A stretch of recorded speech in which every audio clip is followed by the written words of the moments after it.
Thousands of survivors, elders, and their family members gathered on the site of a former residential school in Alberta on Monday. This is where the leader of the Catholic Church delivered a long-awaited apology on Canadian land for the role the Roman Catholic Church played in residential schools. He delivered the address while visiting the site of the former Ermineskin Indian Residential School.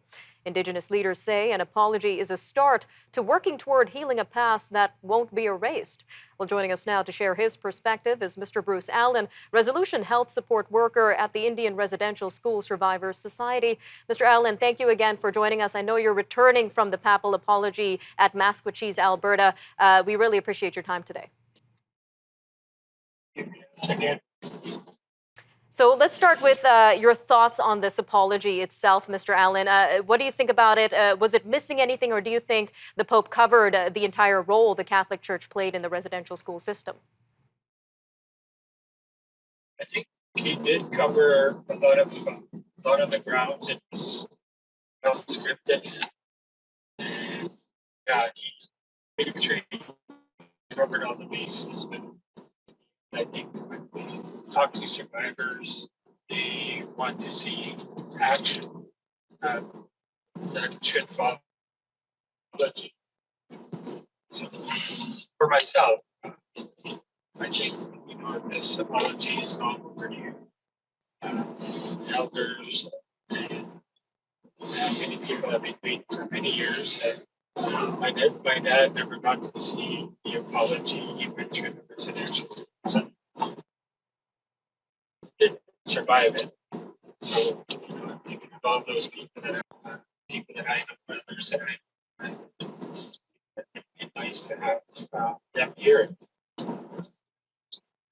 But longer than that. So it's long overdue.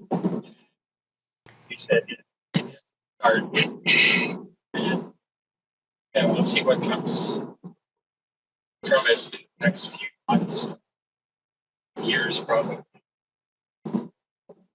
There's a lot to keep our eyes out for. Now, as you said, there still needs to be action that needs to be taken. And a lot of Indigenous people, or Indigenous leaders rather, are saying that this is just a start. So what kind of steps or what kind of path should the Catholic Church take in particular in terms of reconciliation? Well, I think they need to open up their vaults that has all of the information. They've always withheld a lot of the documents and records, things like that. So I think they really need to be open about it.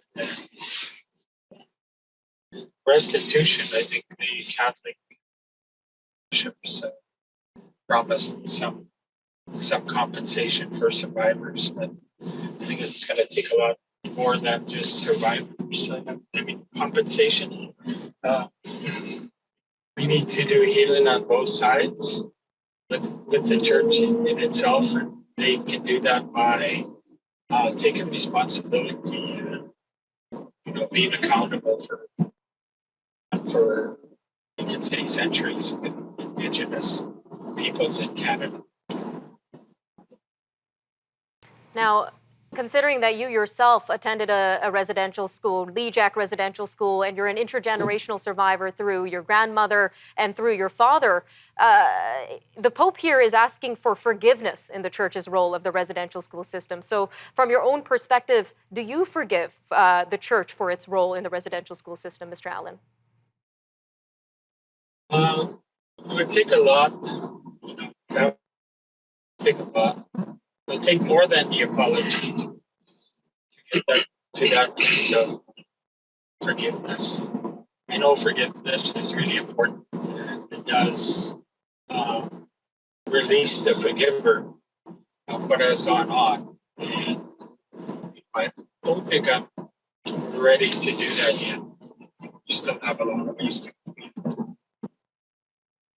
We've got a long road ahead towards reconciliation, and unfortunately, we are running out of time, Mr. Allan, but we need to continue this conversation on Forum Daily. Mr. Allan, thank you so much for joining us today, and we'll hopefully get you back on the show very soon. Thank you.